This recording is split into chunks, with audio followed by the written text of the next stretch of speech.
I'm telling countries, accept reality. Fiat money is moving digital. The developments in crypto, both unbacked and backed, they're happening with exponential speed. So yeah, you can try to lock your country away from this.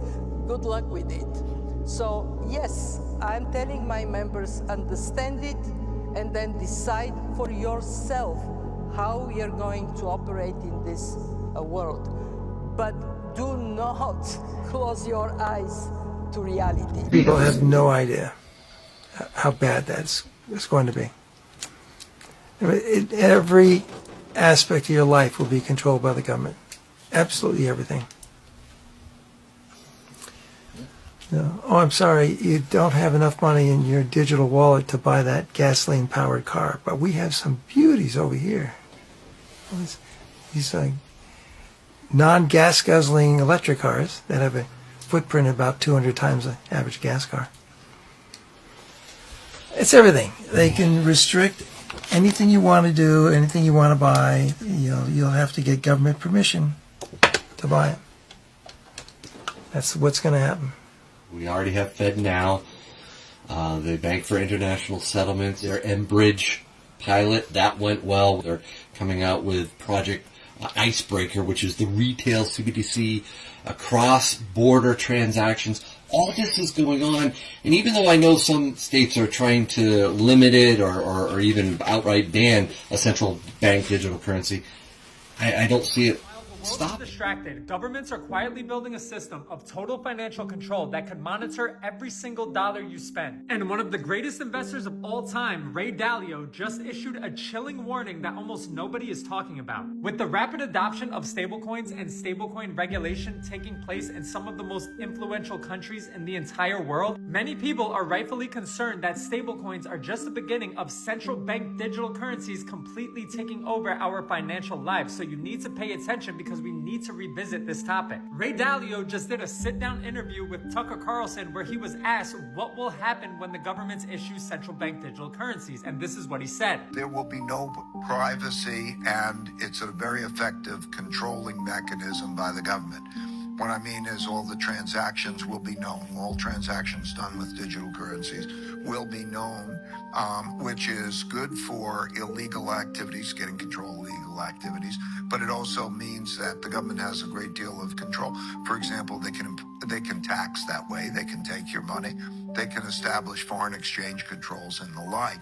And so that's something that will be an increasing issue, particularly for international holders of that currency, because they might feel, let's say, if you're a Frenchman and they wanted to have sanctions, they could take your money. Of course. We are entering an era where your privacy isn't just at risk, it's being engineered out of the system. And right now, there is massive confusion between stablecoins and central bank digital currencies, or CBDCs. With rapid regulation hitting the US, you need to know the difference before you're forced into a trap. Think of it like this. Stablecoins are private digital dollars that run on open, decentralized blockchains. Central bank digital currencies are the exact opposite. They are digital banknotes issued directly by the central bank, giving them a God view of your entire life.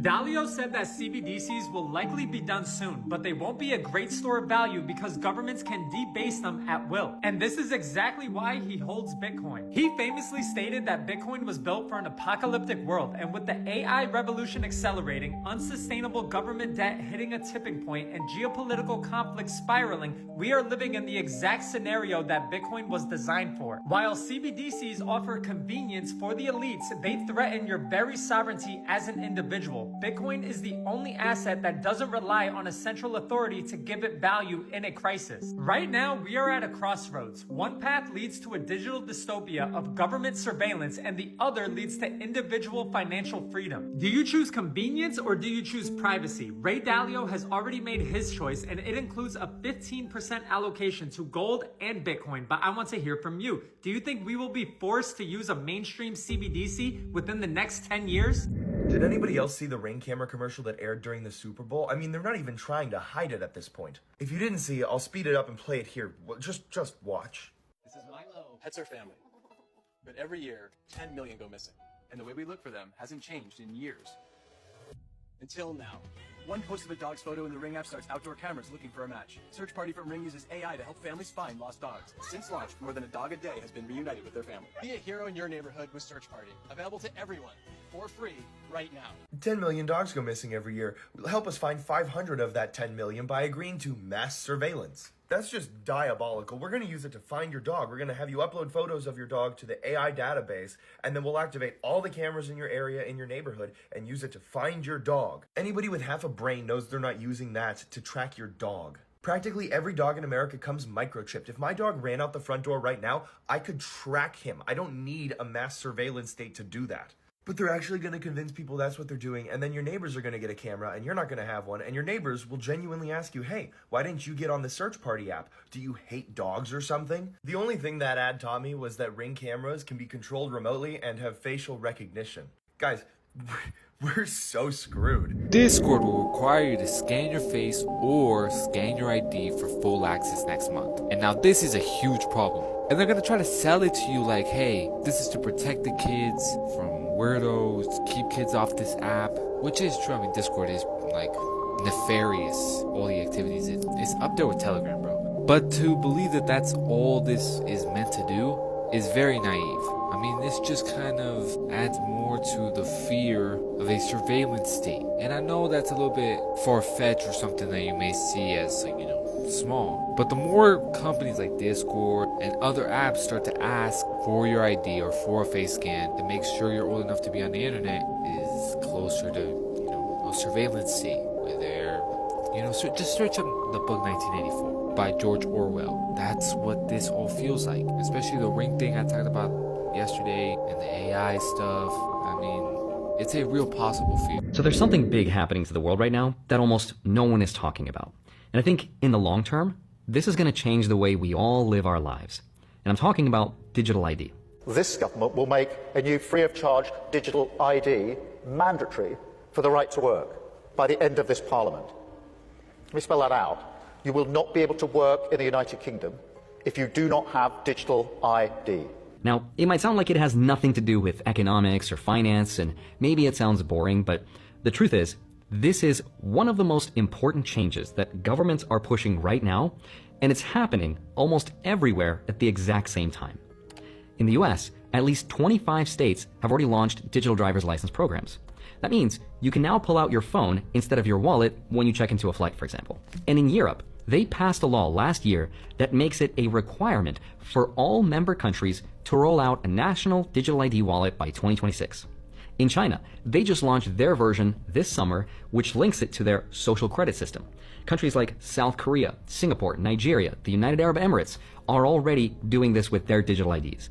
Now, you might have heard of digital IDs before, but I don't think most people really understand what it is because it's not being debated or talked about in Congress. It's not really trending on CNBC, and most people probably don't even realize that this is actually happening.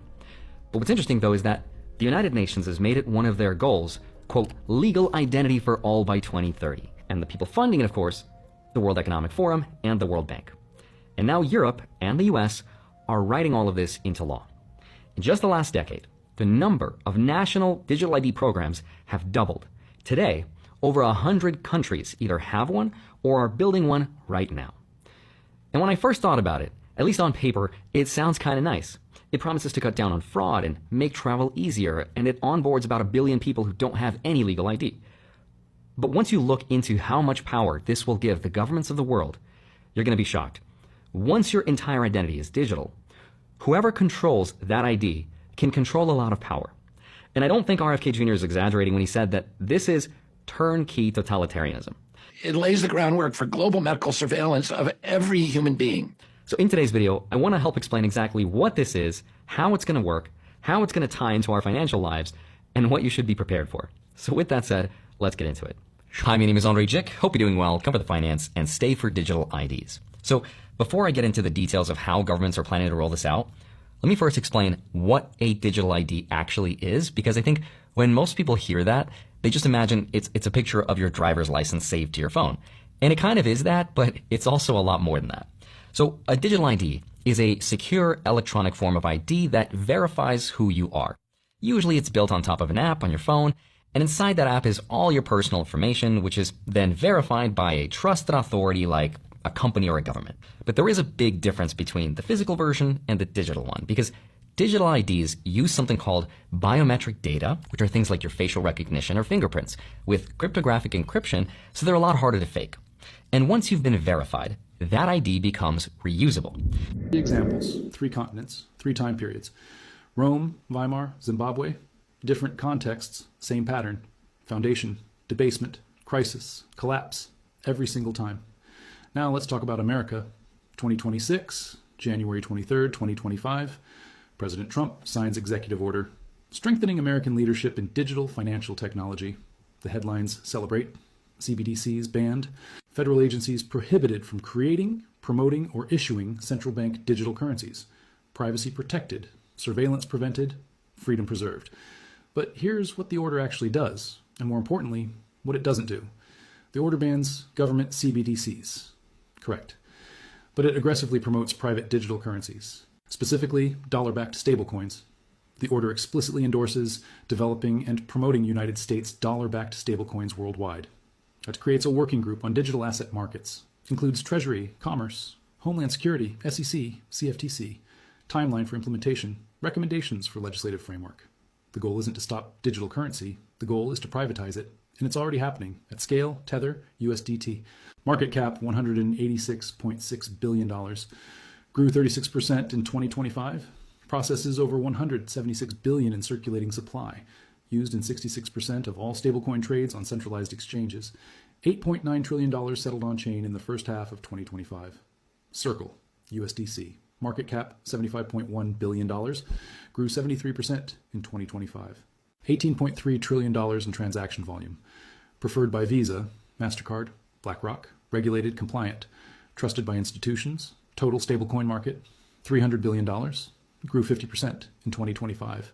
$33 trillion in total transaction volume. Projected to hit $1 trillion in monthly flows by end of 2026. Treasury Secretary Scott Bessent predicts $3.7 trillion by end of decade. These aren't small numbers. These are monetary system numbers. And they're growing exponentially. Every day. Every hour. Now here's the critical part. The part they don't want you to understand. These stablecoins are digital dollars, pegged 1-to-1 to the US dollar. But they're not US dollars. They're private currencies. Created by private companies. Backed by reserves these companies claim to hold. Tether holds reserves in cash equivalents and U.S. treasuries. Circle holds similar reserves. But who verifies? Who audits in real time? Who guarantees? The answer is nobody, not really. These are private entities operating in a largely unregulated space, creating digital money, hundreds of billions of dollars worth. And the U.S. government just gave them explicit endorsement, not just permission. Endorsement. Trump's order doesn't ban digital currency. It outsources digital currency to private corporations. The surveillance concern? Still there. Every transaction on blockchain is traceable. Permanently, immutably. The privacy concern? Still there. Private companies hold all transaction data, subject to subpoena, subject to hacking, subject to government pressure. You celebrated the CBDC ban. Meanwhile, private CBDCs just got the green light. With government blessing, let's apply the pattern. Stage by stage. Stage 1. Foundation and trust. The US dollar, global reserve currency since Bretton Woods, backed by the full faith and credit of the United States. The largest economy in the world, the most powerful military in history. For decades, this worked. The dollar held its value. International trade settled in dollars. Central banks held dollar reserves. Oil priced in dollars. The foundation was solid. The trust was real. Check. Stage 2, expansion and debasement. Here's where it gets interesting. The money supply. M2, December 2025, $22.4 trillion, compared to March 2020, $15.3 trillion, increase of $7.1 trillion, 46% expansion, in less than 6 years.